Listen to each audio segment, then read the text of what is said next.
देखो आज हम बात करेंगे राजस्थान रॉयल्स की, एक ऐसी टीम जो पहले साल चैंपियन बनती है और उसके बाद मतलब बहुत अच्छा क्रिकेट खेलती है। ये वही टीम है जहाँ से राहुल द्रविड़ ने खेला है, शेन वॉटसन ने खेला है, शुरुआत में रविंद्र जडेजा ने भी खेला है, शेन वॉर्न ने खेला है। और वो टीम अब आईपीएल में इतना स्ट्रगल करेगी ये शायद किसी ने सोचा नहीं होगा कि एक ट्रॉफी जीतने के बाद जो दूसरी ट्रॉफी का इंतजार है ना, वो इतना लंबे समय के लिए हो सकता है।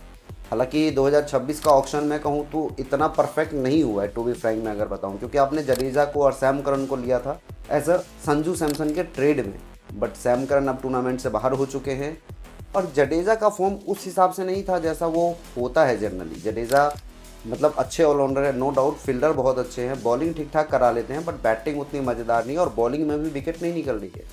तो उस बेसिस पर अगर मैं देखूँ तो संजू के साथ जो ट्रेड हुआ था ना, मेरे हिसाब से वो गलत साबित हो गया।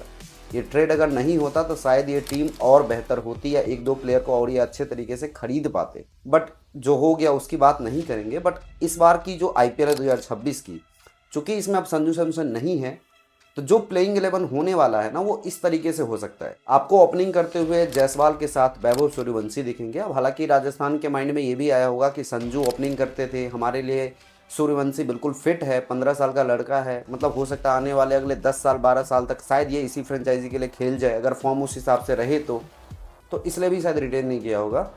बट मुझे ऐसा लगता है कि एक जो इन्होंने ट्रेड किया था ना, वो सबसे ज़्यादा गलत था, वो था नीतीश राणा का। मतलब नीतीश राणा का ठीक है, लास्ट ईयर आईपीएल इतना अच्छा नहीं रहा था, बट एंड में आके उन्होंने दिखाया था कि भाई नीतीश राणा क्यों इतने अच्छे बल्लेबाज, और एक दो मैचेस में उन्होंने अच्छी इनिंग खेली, बट वो दिल्ली के साथ ट्रेड हुआ और वहाँ से डेनोवन फेरेरा आए।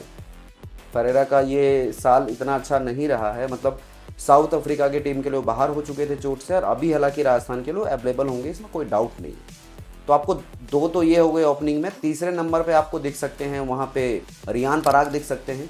चौथे नंबर पे आपके लिए वहाँ पे ध्रुव जुरेल देख सकते हैं, या चौथे नंबर पे आपको सिमरन हिटमायर दिख जाएंगे।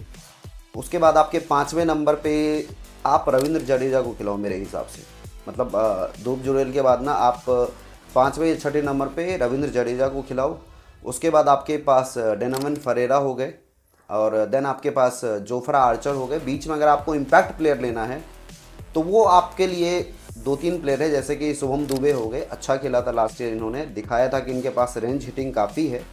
और बॉलिंग में आपके लिए जोफ्रा आर्चर हो गए, संदीप शर्मा हो गए और तुषार देशपांडे हो गए। इसके बाद अगर मैं स्पिनर की बात करूं तो स्पिनर इनके पास जो इन्होंने रवि बिश्नोई लिया था वो मेरे हिसाब से सबसे बेस्ट था और अच्छा दाव था, क्योंकि रवि बिश्नोई के पीछे पंजाब भी भागी थी, लेकिन एंड में ये राजस्थान में गए और मेरे हिसाब से ये सही साबित हुआ, क्योंकि रवि बिश्नोई ना राजस्थान से हैं, उनको वहाँ की पिचेस का अंदाज़ा है और बहुत क्रिकेट खेला है। तो मेरे हिसाब से ये एक अच्छा दाव था रवि बिश्नोई को लेना। तो ये तकरीबन आपकी प्लेइंग 11 हो सकती है। अब इसमें डेनोवन फेरेरा भी एंटर हो जाएंगे, इसलिए क्योंकि सैम करन नहीं है।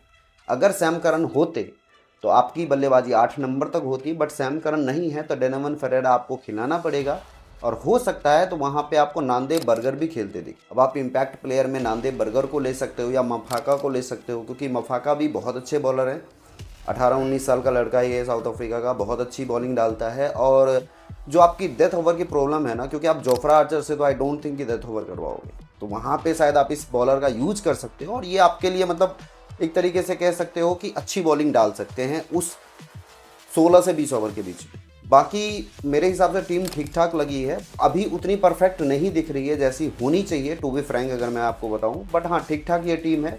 रियान पराग को कप्तानी दी गई है, तो शायद अब ये टीम जो है ना, वो संजू से दूर निकल के रियान पराग की तरफ गई है और डेफिनेटली चाहेगी कि कम से कम 3 से 4 साल रियान पराग इस कप्तानी को संभाले, इस सीज़न अच्छा परफॉर्म करे।